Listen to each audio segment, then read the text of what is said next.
Hey guys, গরমে সবাই কেমন আছো? ফিরে এলাম নতুন একটা ব্লগ নিয়ে।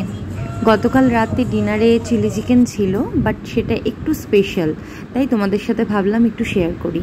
চিলি চিকেন করতে কি কি উপকরণ লাগে সেটা আমরা কম বেশি মোটামুটি সবাই জানি। এই একই উপকরণ ব্যবহার করেও আলাদা আলাদা মানুষের হাতে রান্নার স্বাদ কিন্তু আলাদা আলাদাই হয়, তাই না?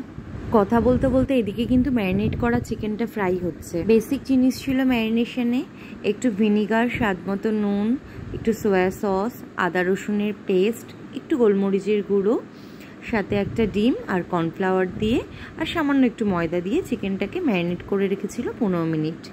চিকেন ফ্রাই হয়ে গেছে। পেঁয়াজ, ক্যাপসিকাম আগে থেকে কেটে রাখা হয়েছিল, সাথে আদা রসুন খুব ফাইনলি চপড করে রাখা হয়েছিল, সঙ্গে কাঁচা লঙ্কা। এগুলো ফ্রাই হতে হতে বলি রান্নাটা কেন স্পেশাল। কারণ এখানে রাঁধুনিটা আমি না, আমি হেল্পার, আর রান্নাটা করছে আমার কর্তামশাই। হাজব্যান্ড রান্না করতে ঢুকলে যে কোনো রান্নাই একটু স্পেশাল হয় আমাদের কাছে, তাই না? আর তার মধ্যে সে যদি রান্নায় পটু হয় তাহলে তো আর কোনো কথাই নেই। ক্যাপসিকাম আর পেঁয়াজটা কিছুটা ভেজে নেওয়ার পরে ও কুচনো আদা রসুন আর কাঁচা লঙ্কাটা কিন্তু অ্যাড করেছে। তো এখানে কিছুক্ষণ ও এগুলোকে ফ্রাই করেছে, খুব বেশি নরম করেনি। তারপরে একে একে সসগুলো অ্যাড করেছে পরিমাপ মতো।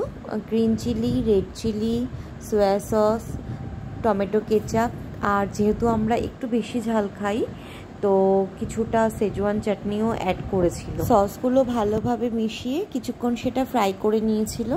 সামান্য একটু ভিনিগার অ্যাড করে তারপরে গোলমরিচ ক্রাশ করে দিচ্ছিল, সাথে একটু স্বাদ মতো লবণও দিয়ে দিয়েছে। সসগুলো ভালোভাবে কুক হয়ে যাওয়ার পরে সামান্য একটু গরম জল অ্যাড করেছে আর সাথে অ্যাড করেছে কর্নফ্লাওয়ার মেশানো একটু জল। গ্রেভিটা ভালোভাবে ফুটে আসার পরে ফ্রাই করে রাখা চিকেনগুলো অ্যাড করে নিয়েছে। তারপরে সামান্য নাড়াচাড়া করে একটু গ্রেভিটা ঘন করে নিয়েছে। নামানোর আগে কুচনো পেঁয়াজ পাতা ওপর দিয়ে ছড়িয়ে দিয়ে ব্যাস, হাজব্যান্ডের হাতে স্পেশাল চিলি চিকেন রেডি। আমরা তো আমাদের ডিনার খুব এনজয় করলাম। তোমরাও যদি আমার ভিডিওটা এনজয় করে থাকো আমাকে জানিও, লাইক করো ভিডিওটাকে, আর প্লিজ আমার চ্যানেলটাকে একটু সাবস্ক্রাইব করো। Thank you.